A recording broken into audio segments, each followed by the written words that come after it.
Life Mutfak Yemek kanalımıza hoş geldiniz arkadaşlar. Bugün sizlerle lezzetinden çatlamış kıyır kıyır cevizli tarçınlı kurabiye tarifi paylaşacağız.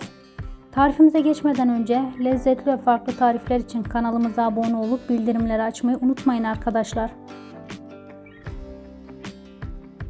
Geniş bir kaseye 150 gram margarin veya tereyağı, 1 adet yumurta, 1 çay bardağı pudra şekeri, yarım çay bardağı nişasta, yarım çay bardağı sıvı yağ, 1 paket vanilya, 1 tatlı kaşığı kabartma tozu ekleyip karıştırıyoruz.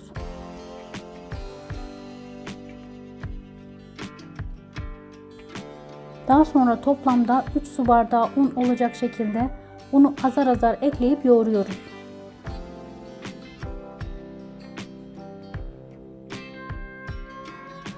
Hamurumuz kıvam aldı. Yumuşak bir kıvamda.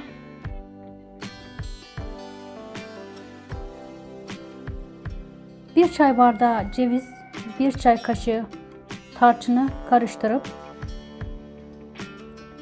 hamurumuzu ceviz büyüklüğünde yuvarlayıp içine açıyoruz. Hazırladığımız cevizli tarçını dolduruyoruz.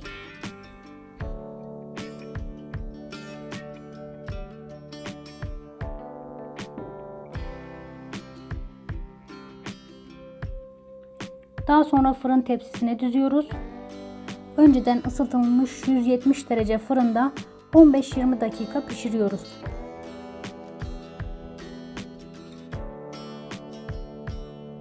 Kurabiyelerimiz sunuma hazır. Deneyeceklere şimdiden afiyet olsun. Videomuzu beğenmeyi ve görüşlerinizi bizimle paylaşmayı unutmayın arkadaşlar.